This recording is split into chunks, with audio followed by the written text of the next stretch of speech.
Welcome, dear students, to my YouTube channel, the channel which goes by the name Lubigisa Wanani. This channel gives you an opportunity or chance to listen and view various solving of different subjects from Form 1 to Form 6. Today, I have brought you a question which states, write each of the following phonetically transcribed words in normal spellings. Write each of the following phonetically transcribed words in normal spellings. This question aims at testing or measuring a student to understand transcriptions. By changing transcriptions to their normal words. Let us see the given words. This is the word sea breeze.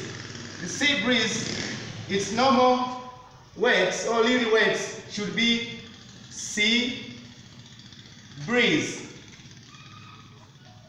Sea breeze. One of the techniques of transcribing is that whenever you see two vowels or double vowels, a long sound should be applied, a long sound should be placed. Another word is queen bee. Queen bee. The normal words should be queen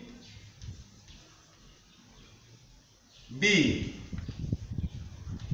Queen bee. The third word is used cars. Used cars. Used cars. This is pronounced as U and not Ju or Ja. It is used cars. Used cars. The fourth word is school dates. School dates. School dates. Here it is pronounced as dates and not debits. This is a silent consonant. When you pronounce it comes dates. Another word, the last word is BBC News. BBC News. Therefore, it will be BBC News. BBC News. BBC News.